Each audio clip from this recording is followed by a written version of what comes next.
একটু বৃষ্টি নামলেই থেমে যায় ক্লাস, আবার তীব্র রোদে খোলা আকাশের নিচেই চলছে পাঠদান। শ্রেণীকক্ষের সংকটে এমন বাস্তবতায় শিক্ষা কার্যক্রম চালিয়ে যাচ্ছে একটি সরকারি প্রাথমিক বিদ্যালয়। আমরা 2 বছর ধরে খোলা আকাশে ক্লাস করছি। বৃষ্টি হলে আমরা এখানে ক্লাস করতে পারি না। আমাদের এখানে কয়েকদিন ধরে অনেক বৃষ্টি হচ্ছে, আমাদের অনেক কষ্ট হচ্ছে। এই ফিল্ডটিতে ক্লাস করতে আমাদের অনেক কষ্ট হয়, তাই আমরা একটি ভবন চাই। আমাদের স্কুলে প্রায় 4 দিন বৃষ্টি হচ্ছে, এই কারণে আমরা ক্লাস করতে পারছি না। এখন বৃষ্টি হচ্ছে, এখন আমাদের চলে আসতে হবে। সত্যি করে একটা ভবন দরকার। পানি হলে আমাদের বাচ্চারা আমি একদিন বাড়ি চলে গিয়েছি, আবার আমাদের বারান্দায় পড়াশোনা করতে হয়। চুয়াডাঙ্গার জীবননগর উপজেলার মিনাজপুর সরকারি প্রাথমিক বিদ্যালয়টি 1968 সালে প্রতিষ্ঠিত হয়। ঝুঁকিপূর্ণ হওয়ায় 2024 সালে বিদ্যালয়ের মূল ভবনটি অপসারণ করা হলেও এখনও নতুন ভবন নির্মাণ হয়নি। বর্তমানে মাত্র 2টি শ্রেণীকক্ষে প্রায় 200 শিক্ষার্থীর পাঠদান সম্ভব না হওয়ায় বারান্দা ও খোলা মাঠেই চলছে ক্লাস। এতে বর্ষাকালে সবচেয়ে বেশি ভোগান্তিতে পড়ছেন শিক্ষক ও শিক্ষার্থীরা। এই স্কুলটি 1968 সালে নির্মাণ হয় এবং 1973 সালে সরকারিভুক্ত হয়। এই স্কুলের আগে 3টি বিল্ডিং ছিল, এখন বর্তমানে 2টি বিল্ডিং আছে, যাতে 2টি শ্রেণীকক্ষ আছে। আর 3 কক্ষ বিশিষ্ট যে বিল্ডিংটা ছিল ওটা অকেজো ঘোষণা করাতে কর্তৃপক্ষ এটা ডেমোলিশ করে দিয়েছে। RICL TMX, যুগের পর যুগ স্থাপনা থাকে মজবুত। 24 সালে ভবনটা ভাঙা হয়, তারপরে থেকে আর ওই জায়গায় আর কোনো নতুন ভবন হয়নি।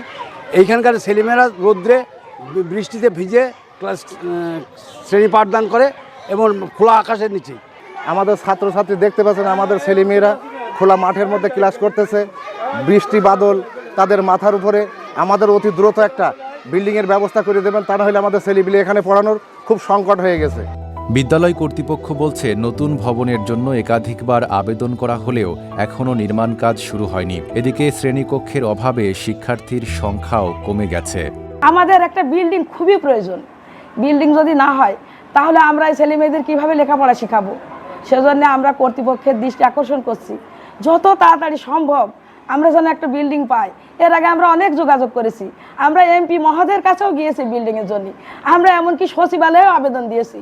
আর আমরা প্রতিষ্ঠানে আমাদের ওই উপজেলায় আমরা প্রতি বছর যে কোনো সময় বিভিন্নভাবে আমরা স্যারদের বলছি, তারপর আমরা বিভিন্ন তথ্য দিচ্ছি বিল্ডিংয়ের জন্যে, কিন্তু আমরা এখনও কোনো বিল্ডিংয়ের কোনো পাইনি, আভাস পাচ্ছি না। উপজেলা প্রশাসনের দাবি, নতুন ভবন নির্মাণের জন্য বরাদ্দ চাওয়া হয়েছে। বরাদ্দ পেলেই কাজ শুরু হবে। এর আগে শিক্ষার্থীদের দুর্ভোগ কমাতে অস্থায়ী টিন শেড নির্মাণের উদ্যোগ নেওয়া হচ্ছে। মিনাজপুর সরকারি প্রাথমিক বিদ্যালয়ের জন্য ভবন নির্মাণের জন্য আমরা চলতি অর্থ বছরে বরাদ্দ চেয়েছি। ওইখানে আগের যে ভবনটি ছিল সেটা কন্ডেম ঘোষণা করা হয়েছে এবং নিলামে বিক্রয় করা হয়েছে ইতিমধ্যে।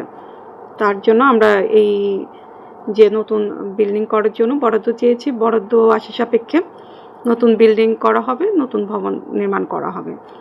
আর এখন যেহেতু বর্ষার সময় আমরা ভবন রক্ষণাবেক্ষণের জন্য কিছু বরাদ্দ চেয়েছি, সেটা আসলে অস্থায়ীভাবে কিছু শেড করে দিয়ে যেন দ্রুততার সাথে বাচ্চাদের কোনো অসুবিধা না হয়, সে ব্যাপারে আমরা দ্রুততার সাথে ব্যবস্থা নেব। মিনাজপুর সরকারি প্রাথমিক বিদ্যালয়ের শিক্ষার্থীদের এখন একটাই অপেক্ষা, কবে খোলা আকাশ ছেড়ে ফিরে পাবে নিরাপদ শ্রেণীকক্ষ। Desk report, Dhaka post.